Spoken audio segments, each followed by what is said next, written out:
हमारे बीच में कुचामन डीडवाना जिला अध्यक्ष जाट कर्मचारी वेलफेयर सोसाइटी ओमाराम जी नेतड़ा साहब हैं।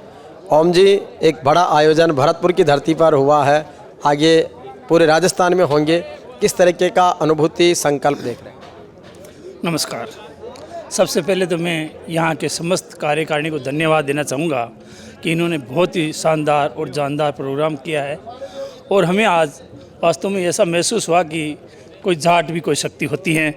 और मैंने तो मेरे जीवन में कभी किसी नेता वगैरह कभी धोख नहीं लगाई है। मुझे आज ऐसा महसूस होगा वास्तव में इस विश्वेंद्र जी को देख करके कि कोई जाट राजा भी होते हैं, रोंगटे खड़े हो जाते हैं ऐसे लोगों को देखकर। और ऐसे लोगों से प्रेरणा लेकर के हमें आगे बढ़ना चाहिए और जाट एकता की एक मिसाल कायम में करनी चाहिए कि जो आज हम बिखरे हुए सो नज़र आ रहे हैं, दूसरे समाज अपने ऊपर प्रभुत्व जमाने के लिए तैयार है लेकिन फिर भी अपन नहीं समझ पा रहे।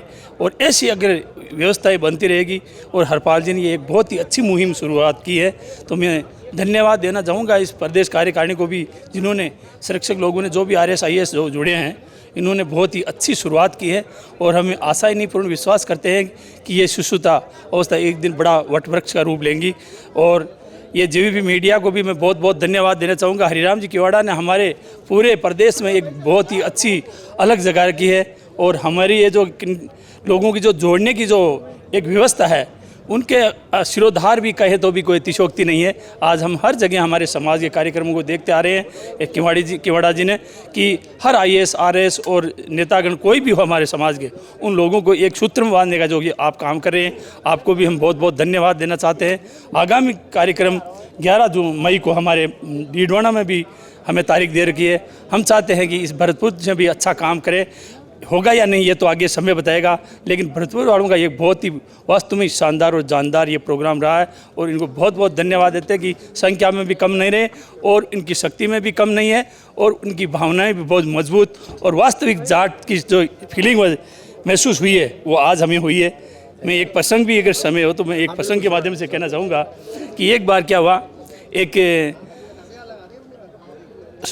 शेरनी थी और किसी जंगल में घूम रही थी तो पहाड़ से वो मतलब छलांग लगाती है, उस समय उसका प्रसव हो जाता है। प्रसव हो जाता है तो नीचे भेड़ियों का जो झुंड जा रहा है उसमें उसका बच्चा गिर जाता है और जब बच्चा गिर जाता है तो वो भेड़ियों के साथ रह करके वो उसकी आवाज़ भेड़ की आवाज़ बोलने लग जाता है। और कुछ समय बाद में उसको कोई शेर देखता है और शेर देख करके देखता है कि अरे ये भेड़ियों में मेरी बिरादरी का व्यक्ति कैसे है, तो वो उसको शिकार करने के लिए पीछे दौड़ता है, लेकिन दौड़ता दौड़ता उसको पहले पकड़ता है कि तू इस भेड़ियों में कैसे है। तो फिर उन्होंने भेड़ियों की आवाज़ दी, अरे तू ये आवाज़ क्यों बोल रहा है, तू भेड़िया क्यों बोल रहा है, तू तो एक शेर है, शेर की आवाज़ निकालो। तो उसने कहा कि मैं तो शेर की आवाज़ जानता ही नहीं हूँ, ये क्या है। तो शेर ने बड़ी भारी दाढ़ भरी और कहा कि इस प्रकार से तुम बोलो। तो उस शेर ने फिर उसकी आवाज़ को सुन करके, वो तो काफ़ी दिनों से उसकी आवाज़ दबी हुई थी, तो ज़ोरदार से एक दहाड़ भरी तो पूरा शेर और पूरा जंगल गूंज उठा कि आज हमें ये हमारी बिरादरी की हुंकार सुनाई दी है। उसी प्रकार से हमें आज इस भरतपुर में आकर के ऐसी हुंकार सुनाई दे रही है कि हम सभी जो अन्य जो जाट वगैरह हैं वो इन लोगों की जो शक्ति और उसका इतिहास और उसकी राज की कहानी सुन करके हमें ऐसा लग रहा है कि हम भी एक धार नहीं सुनाई दे रही है। थैंक यू, धन्यवाद।